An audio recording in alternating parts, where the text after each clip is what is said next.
When I was 9, I had a terrible revelation. The Hardy Boys were having a lot more fun than Nancy Drew. And it wasn't fair. Girls need role models too. Well, fortunately, things have changed since then. And now there are lots of role models for girls, and especially great role models for Jewish girls. So we're going to sing about those role models so we understand the need for what I'm about to tell you.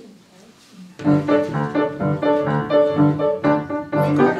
absent, Barbara Boxer, Diane Flint, Justice David, Dingsburg, Hagen, Nicola, Call has-beens, Duchess Kate was once a long shot, but a Jew she's never been. What ain't we got? We ain't got queens. But there is one queen who could save the situation. Please include her in your awards celebration. No. Rule Judea on her own. Let me tell her the news. She's the reason they're all still Jews. She's the reason we're all still Jews. Well, when I tell people that I've written a historical novel called Queen of the Jews, people always say, oh, it must be about Queen Esther. But it isn't. Because, unfortunately, and people are crushed when I tell them this, there never was a Jewish queen of Persia. According to the Adele Berlin, a scholar, the book of Esther is a comic novel in the Greek style, written clearly by a Jew, but it never happened. And so, say it isn't so. Say it isn't so. But fortunately, there is no Esther? That's what she there means. never was an Esther. You mean, and no Mordecai? And no Mordecai. Oh, I don't believe it. That's not fair. I've never heard of anything. That's blasphemy. But fortunately, there was a real Jewish queen of the Jews. Her name was Queen Salome Alexandra, and she ruled Judea in the 1st century BCE. People in Judea called her Shalom Zion, and the Queen of the Peace of Zion, and you will hear why. The fictional Esther and the real Shalom Zion have, unfortunately for them, some amazing similarities. First of all, neither one was in a dream marriage. I mean, would you want to get a husband by having him run a Miss Persia contest, pick you out of the lineup? They do it on TV. And would you want him to bring to his bedroom a different woman every night for 11 months before he decides on you? Was he rich? Was he rich? He was rich. That's true. I can handle that. Okay. Well, Shalom Zion's was a political marriage. At that time, the party of the wealthy and the priests, which was the Sadducees, and the party of the rabbis, who were just beginning to get a little momentum, was the Pharisees.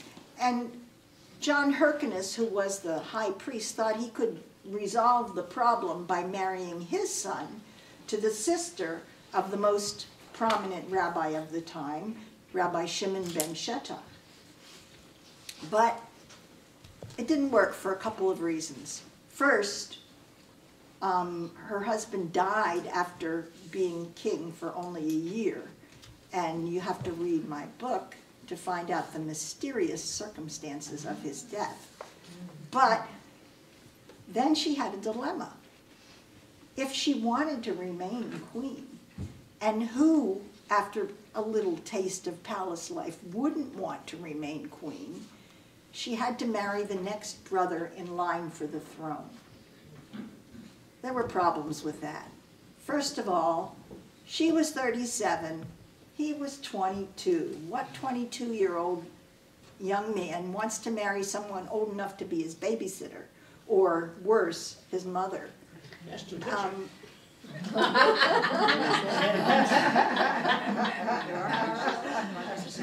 The second problem was even more difficult. He was in jail, and she was the one who had put him there. But she had known him when he was a very small child. His name was Alexander Janaeus, and everybody who knew him well called him Yanai, like Johnny, Yonatan. So even the people called him that, and not always with great respect. But here she is. She's on the stairway to the dungeon, and she's about to let him out and marry him. The stairwell to the dungeon was dark, and it smelled of mildew. Torchlight shone on Yanai, clad only in dirty breeches, sitting on the damp floor of the cell. "Alexander Janaeus," said my guard. "Stand! Her Royal Highness Salome Alexandra, Queen of Judea, wishes to speak with you." "What a surprise," said Yanai, rising slowly to his feet. "The Holy Queen has descended into the pit to greet the viper." He gestured around the bare stone cell. "Please excuse my surroundings, Your Highness. I wish I could offer you a chair." I ignored his sarcasm. I'd made my choice. "I'm going to release you from prison," I said, "and crown you king." "How kind of you," said Yanai, "but only if you accept my terms." "You're the queen, I'm the prisoner," shrugged Yanai. "What are the terms?" "I will remain queen. In fact, not only in title. You will be called king and high priest, but I will rule the land of Judea." Yanai snorted. "You are tough. Is that all your terms?" "One more.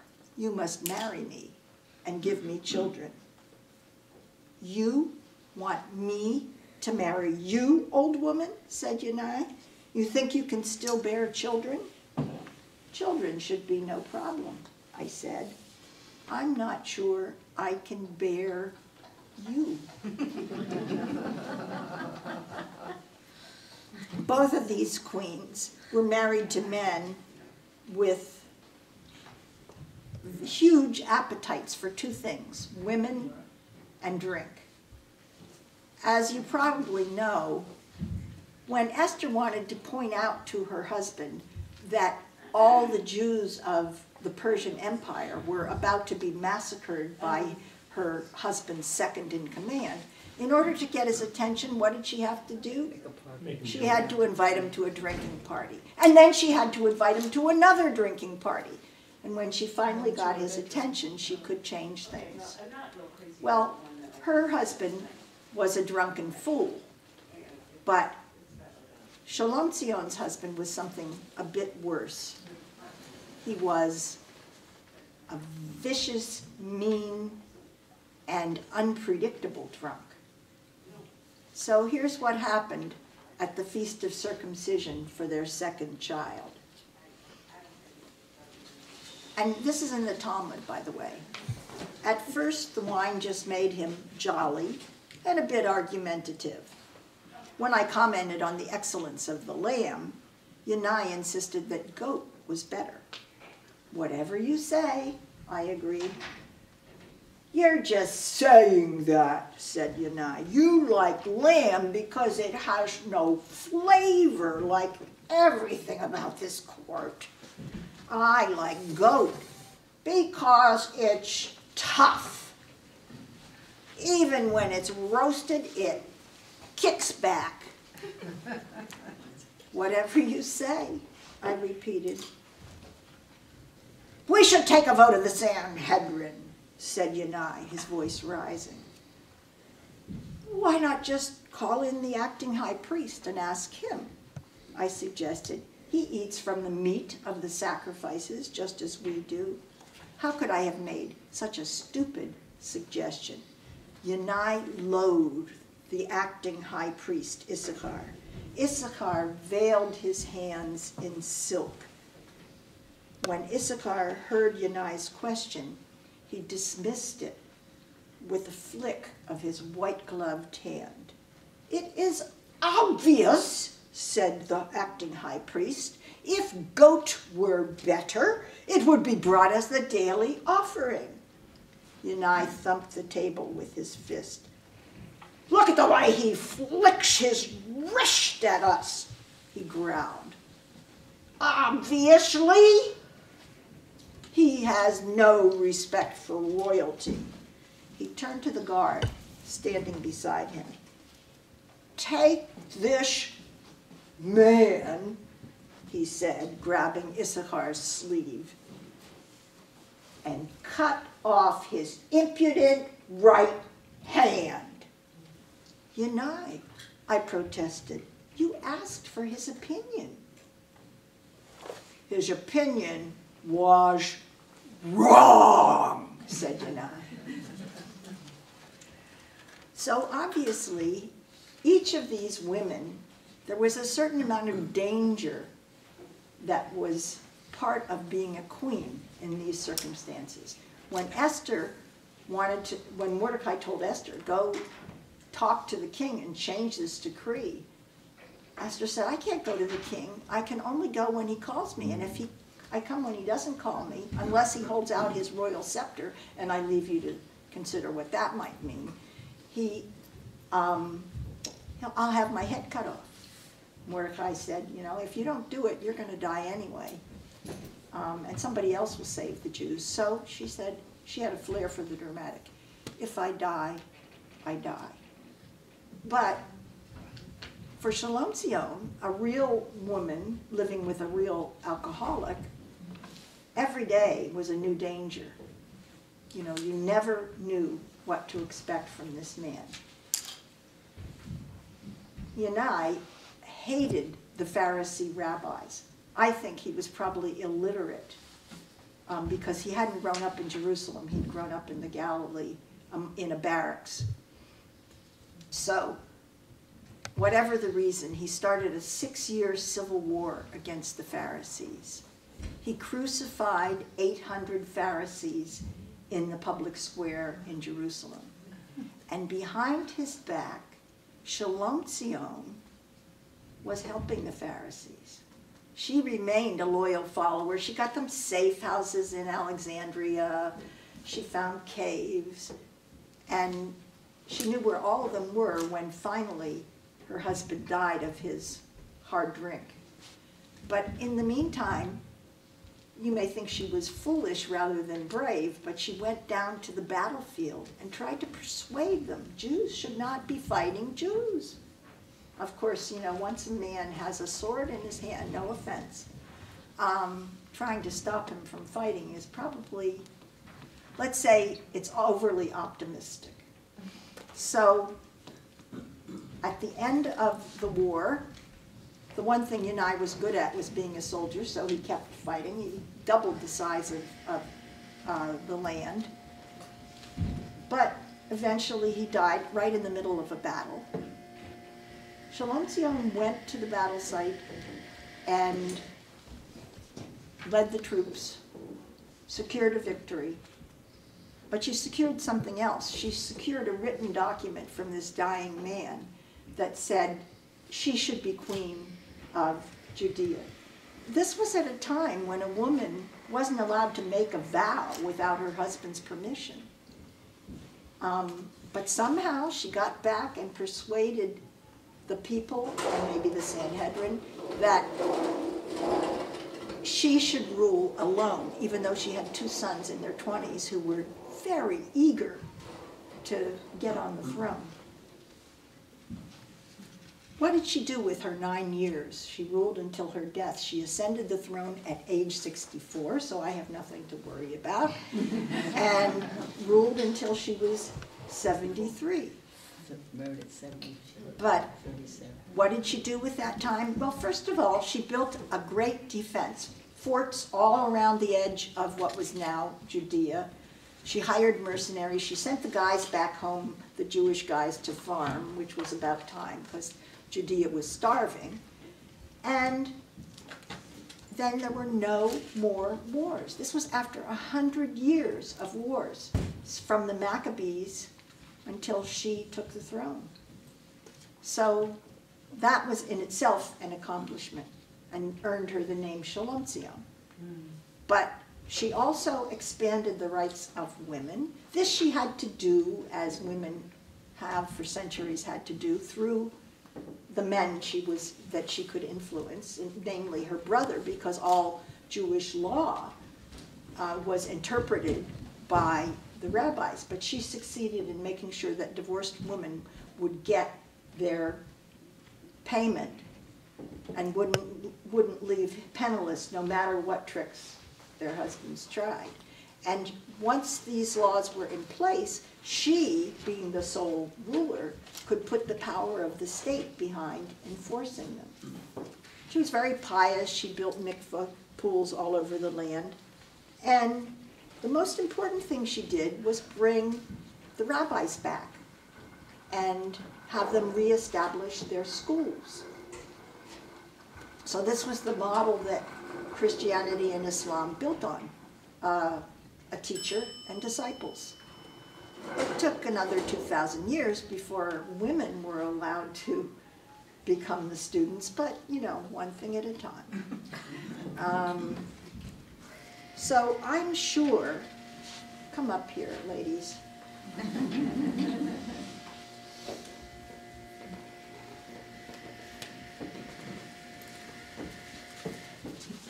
Hello. I'm sure that Esther, like my client, Shalom Zion, would have done all these things. She would have commanded troops, she would have gone to battlefields, she would have fought for women's rights, she would have negotiated treaties. But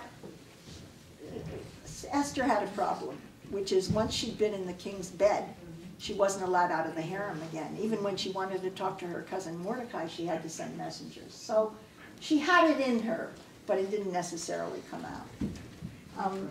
And now we're going to sing another song so that you can start getting ready for the ultimate vote about which queen, the fictional or the real, should be queen of the new millennium.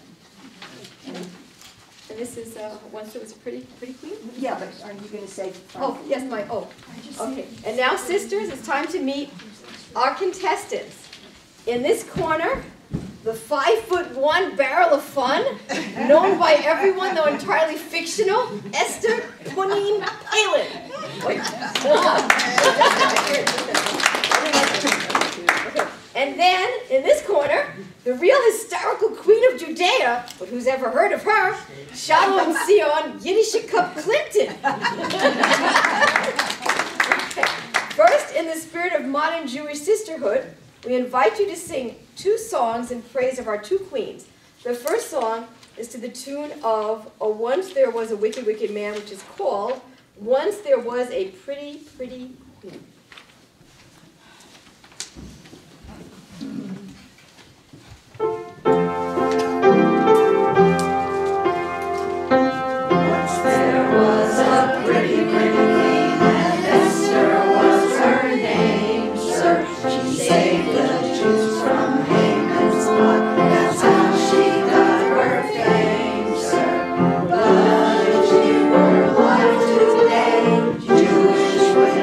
Girls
Now you might say, well, what do I, this is a historical fiction, so what's the difference?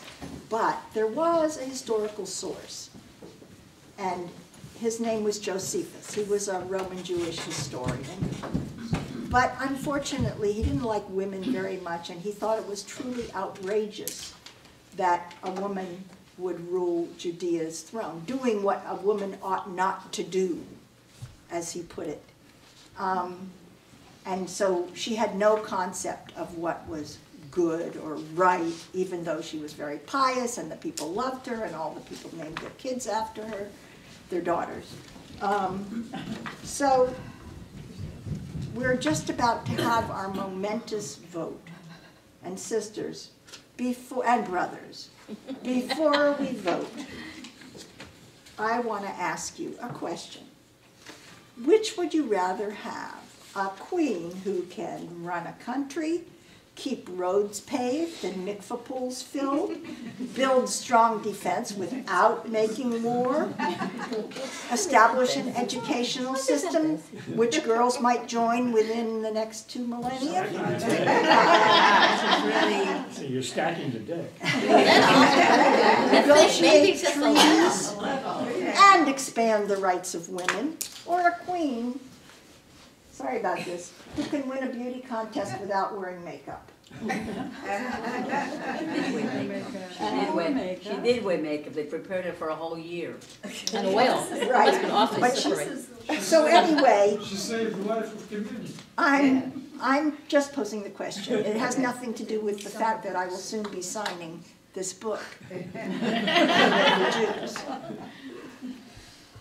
And we have one more song to sing. Yes. Okay, It's the third song. The third song is to the tune of Gilbert and Sullivan's Modern Major General. Even if you haven't heard of it, you'll understand it quickly, okay? And we're singing I Am the Very Model of an Ancient Persian Beauty. I'm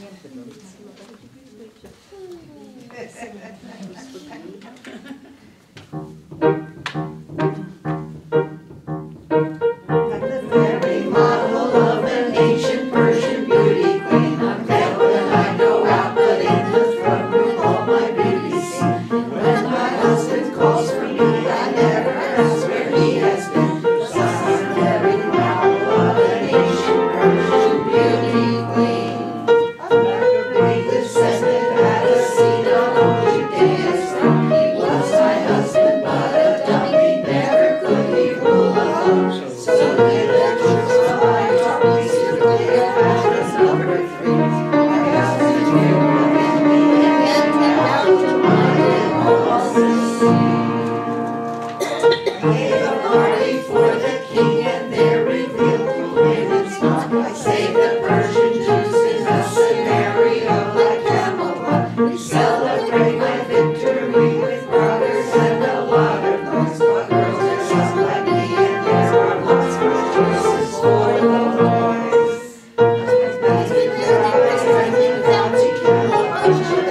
Didn't know the blessings had to call a rep to lunch with them. For backing up the rabbis, I determined to exact a fee. So when Miss Pascal telling that's part of a divorce decree. Jews spoken humor against prejudice in foreign lands. I fought the priests and academics to find a faith that understands. Temple to be neat because we study and we don't go around. We teach us how to be a mention, whatever religions we are. So, your favorite queens to launch the new millennium, or choose us both with Jewish names and their calls to many more. So vote for your favorite queens to launch the new millennium, or choose us both with Jewish queens. How can there be too many of them?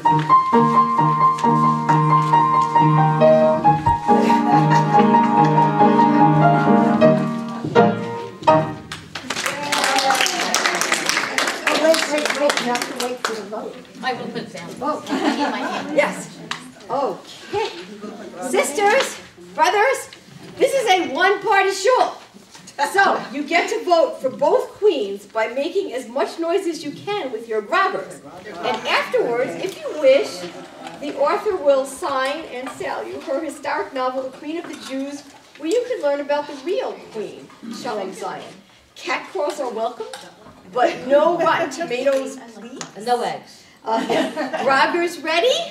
Which one? Okay, on the count of 1, 2, 3, who of you feel that Esther, putting Palin, is the queen of the new millennium? Come on, show me 1 or 2 of you feel it. Okay, all right, yeah. Okay, and who of you feel that Shalom Tzion Yiddish Kappa, right, the real historic queen of Judea should be the Jewish queen for the new millennium?